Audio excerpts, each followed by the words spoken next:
Welcome to MTSS for Families. Have you heard about MTSS? This session is an introduction to MTSS from a family perspective. In it, we'll share some information about MTSS that we hope will help you feel more comfortable having a conversation with your student's school about the academic, behavior, social, emotional, and/or attendance support they receive. MTSS stands for Multi-Tiered System of Supports. As we move through the information today, we'll talk more about what that means. Families and caregivers are a powerful asset to students. With their support, students are more likely to earn high grades, attend school regularly, and develop better social skills. It's our hope that this information will support you in supporting your student. By understanding how MTSS works in your student's school, you'll be better prepared to engage in conversations with staff and partner with them to help your students succeed. The mission of schools is to support all students to succeed at their highest potential. We know that working with families increases our ability to succeed in that mission. By the end of today's learning, you'll better understand what MTSS is and how it supports the academic, behavior, social, emotional health, and attendance of your student. You'll also learn what you can expect from the school about how they support your student. One of the most foundational ideas of MTSS is that it is prevention-focused. Before we start with the content for this session, I'd like to share a short parable video with you to demonstrate this idea. Imagine a warm, sunny afternoon. Suddenly, you spot someone in the river being swept downstream and struggling to stay afloat. Without hesitation, you jump into the river and help the person to shore. As you help that person dry off, you hear another cry for help. Someone else is being swept downstream. Immediately, you jump into the water again and pull out this second person. This scenario continues all afternoon. As you pull someone safely to land, you have to jump back in and save someone else. Finally, you say, "I can't go on like this," and walk upstream to see what's happening. As you walk upstream, you warn other bystanders. "People are falling in the river. Please help them. Tell everyone you know." Finally, you find the problem. You notice a large hole in a bridge which is causing people to fall in. Something must be done. First, you put up a sign to warn others about the hole in the bridge. You warn anyone you see about the hole and ask them to help spread the word of caution. You even start offering classes to help people in the community learn how to swim, just in case they do fall in. Finally, you realize that to truly minimize the problem, you have to repair the bridge. You work with others in the community to close the hole. Occasionally, some people still fall in, but there are far fewer people that need to be saved. The parable moves the intervention from downstream individual intervention after a problem has occurred to upstream or primary prevention. Of course, it is essential to pull the drowning people from the river and bring them to safety. We also need to address any long-term consequences they may have as a result of falling into the river. But it's the moving upstream that underscores how vitally important prevention work is. The connection to MTSS in schools is that we seek to identify potential needs early, before they impact learning, and put supports in place to reduce or eliminate the effect those challenges have on student success. I think this quote from Desmond Tutu sums it up nicely. There comes a point when we need to stop just pulling people out of the river. We need to go upstream and find out why they're falling in.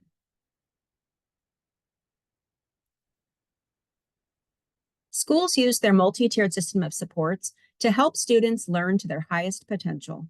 The goal is graduation and whatever the student decides is next. And MTSS includes determining which students need additional support by using a screening assessment and data from a variety of sources. Ideally, the use of the screeners and data allows schools to identify needs when a small adjustment to instruction can be made to get students back on track. Specific supports depend on the school and the needs of the students at that school. Some students may need a little support and some may need more. As an example, everyone is encouraged to get eye exams. This is a screener to determine if the eyes can see as well as needed for daily life. If not, the doctor may prescribe glasses for certain activities or to wear all of the time. In some cases, more than a pair of glasses is needed, and there may be a recommendation to get further testing by a specialist, begin a medication, or other therapies to return the eyes back to the best possible function. The system is designed to provide a just right fit of support for every person. Let's look at how these components work in a school.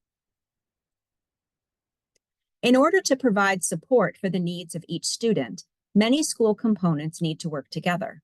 All of these parts are considered a system. This includes things like communication within and outside of the school. Making sure that everyone has the information they need at the right time takes organization and intentionality. How funds are spent is also part of the system.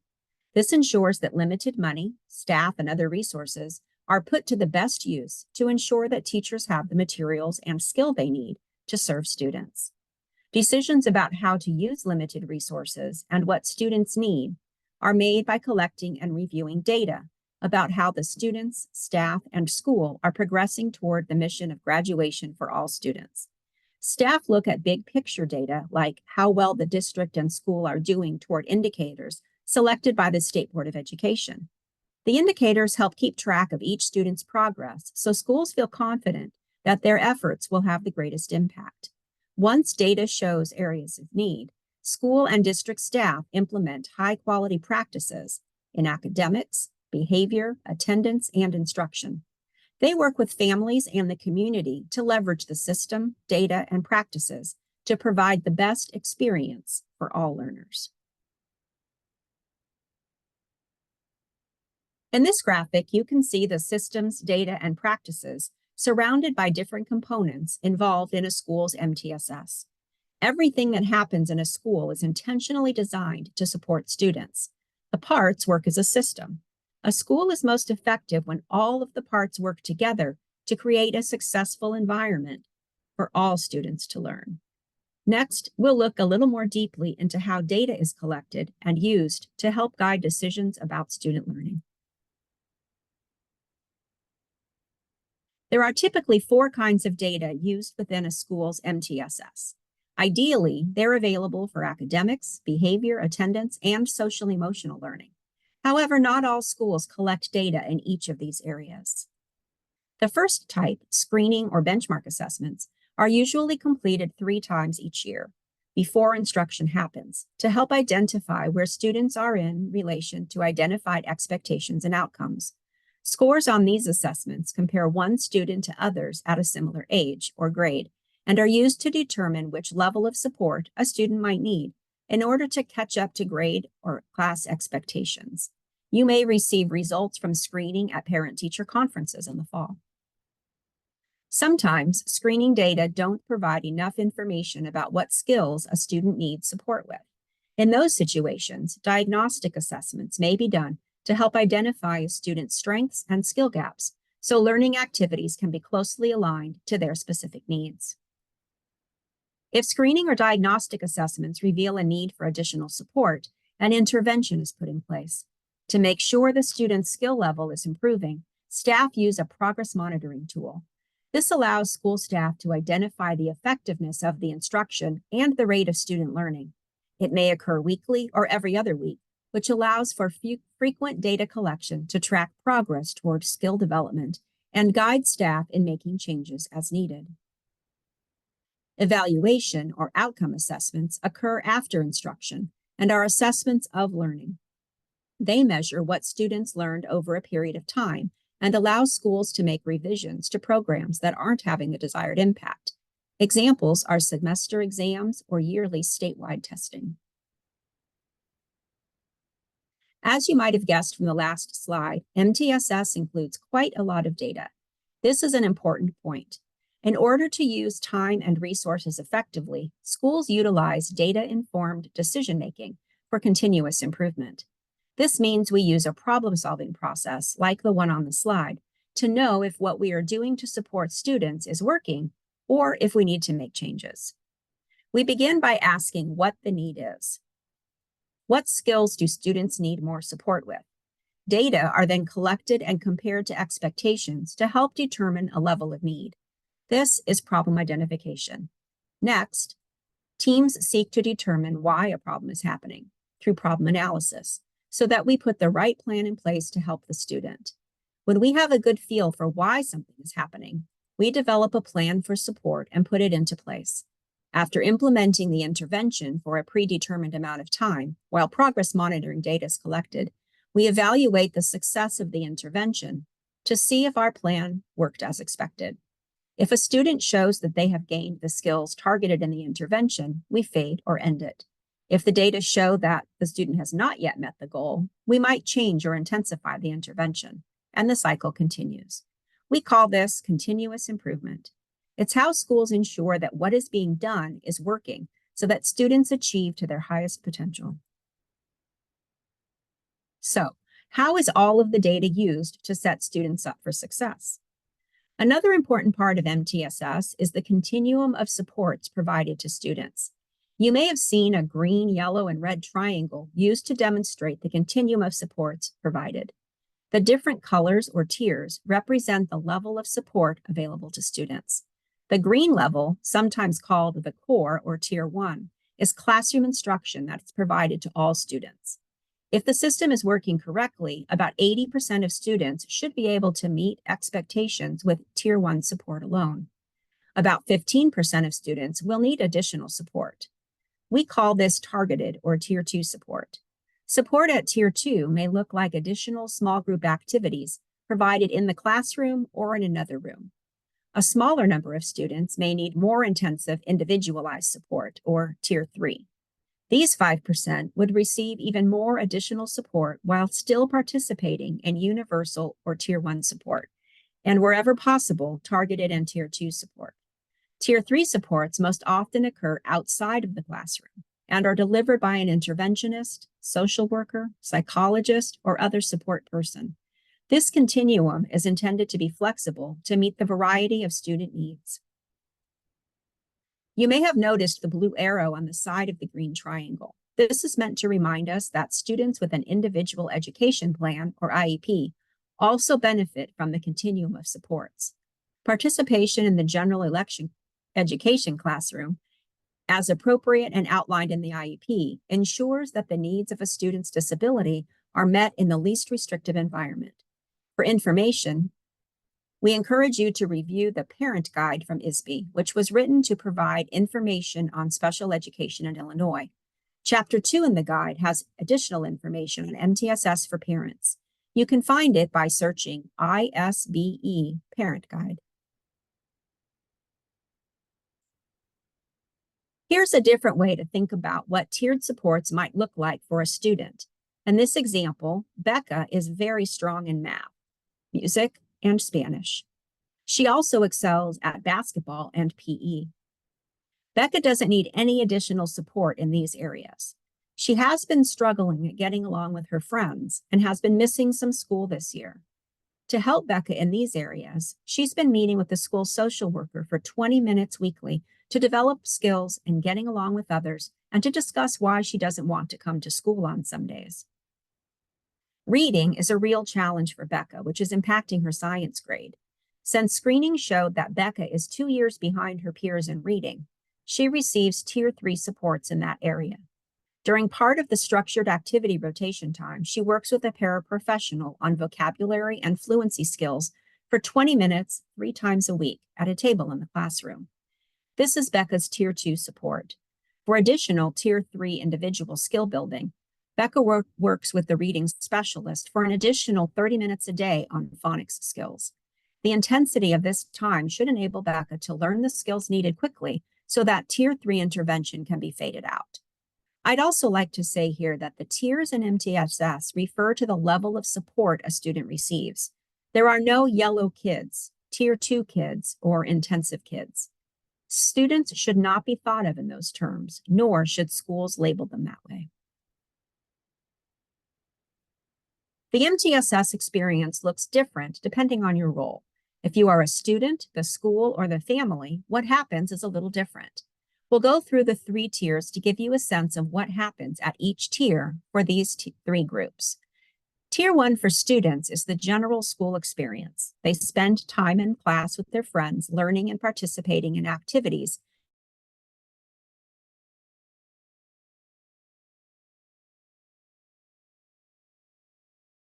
and if they're likely to succeed with the class universal or core support.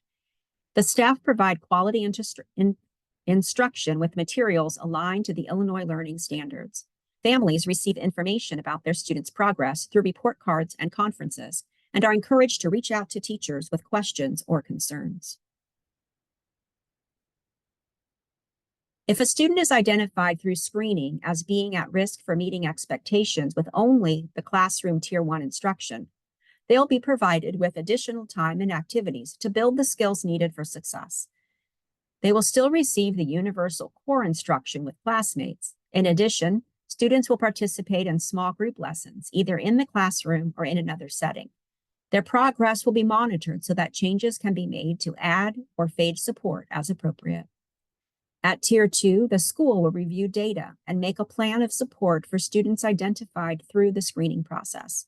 They will provide high-quality intervention and monitor progress so that students are able to discontinue the additional support as soon as possible. If progress monitoring data shows that a student is not progressing as expected, a school team will make a change to the intervention. This may be an increase in time, a smaller group, a different location, or a different set of activities. If a student receives additional Tier 2 support, parents will be notified and are encouraged to reach out to the school with any questions. If data from Tier 2 interventions, including at least one change, don't indicate that student progressing adequately toward expected skill levels, they may begin receiving Tier 3 intervention support. Students would still receive core instruction with their classmates. As possible, with time and staffing restrictions, students also continue to receive Tier 2 intervention. Tier 3 is layered on as an intensive support that is individualized to their specific needs. At Tier 3, schools work to develop very specific plans for student support. There's more frequent progress monitoring to keep an even closer eye on growth. If a student begins Tier 3 support, families should receive an invitation to attend a meeting at school or by phone. The meeting may be called a problem-solving or student support team meeting.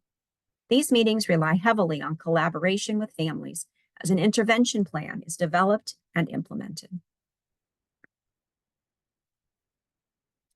School teams develop intervention plans at the school, grade level, or content area, class, small group, and individual levels. Often, due to time constraints, several students are discussed at each Tier 1 and Tier 2 meeting. This means parents are not always included at those levels. However, you should be provided with data and support plan information for your student. If the school doesn't reach out to you, you can certainly ask them to provide you with details for any plan discussed. Based on data, teams will determine how many minutes a day and how many days a week the intervention will take place. They'll also decide how many sessions a student will receive, along with how they will collect performance data before a check-in on progress occurs. As I mentioned on the last slide, if your student begins receiving Tier 3 support, you should be invited to participate in the meeting. A similar plan will be developed through collaboration between the school and the family. That was a lot of information, so I'd like to review what you can expect from the school. All families are entitled to information on their students' progress, so they can partner with teachers to help students succeed. Schools implementing MTSS collect data from all students multiple times per year called school-wide screening data. The purpose of these data is to identify any students that may need additional help. The school should share this data with families so parents and caregivers have information about how their student is progressing at school. With frequent monitoring of student performance levels, students who are struggling are identified immediately at the first signs of difficulty. If your student is identified through their data as performing below expectations in a given subject or skill area, they're provided additional help in order to catch up to where they should be. For students who may be struggling, feedback and involvement from families is even more important and may need to happen more frequently. If your student is having trouble meeting learning, behavior, or attendance expectation and is enrolled in an Illinois public school, you should receive Tier 1 and Tier 2 information and be invited to participate in Tier 3 or special education meetings about what interventions will be provided to help your student. Tier 3 meetings are often called problem-solving meetings. The problem-solving process is used to determine what supports are needed to help your student be successful. You'll be part of Tier 3 or special education decision-making when the type of help needed for your student increases or decreases. Depending on how often data is collected, you will get information, often drawn on a graph, about how your student is doing. This will help you understand whether the instruction and interventions are helping or not. If they are helping, the school will continue to evaluate how your student is progressing. If the interventions are not helping, teachers and specialists will invite you to work with them as they use the problem-solving process to improve instruction and intervention plan. The rights mentioned on the previous slide are an Illinois school code or law and must be followed. Please reach out to your student's school if you have any questions or to see how MTSS is implemented in the building or district. The components of MTSS discussed in this session are used in schools with the intention of finding a way for all learners to succeed. We want students to succeed in every grade and then move on to what comes next for them, ending with a great life. Schools have moved away from treating all students equally and toward treating them equitably. We do that by providing the instruction and supports that each student needs at the appropriate time. Just like with the bicycle example you see on the slide, students don't all need exactly the same thing in order to succeed. The MTSS process requires schools to provide the right support for each student. We covered quite a bit in this section. Now that you have an understanding of MTSS, I'd like to share the way we define it in Illinois. The bolded words should sound familiar. A multi-tiered system of supports is a framework for continuous improvement that is systemic, prevention-focused, and data-informed, providing a coherent continuum of supports responsive to the needs of all learners. To wrap up the session, I'd like to leave you with this idea. MTSS takes into account all parts of each student's story and provides support where needed to increase the likelihood of success at school. A student's family is an extremely powerful force in their success. Partnering with your student's school can level up that power. We applaud you for taking the time to view this module. Thank you so much for supporting your student by learning about MTSS, a multi-tiered system of supports. For more information, please reach out to us at www.ilmtss.niu.edu. Have a wonderful day.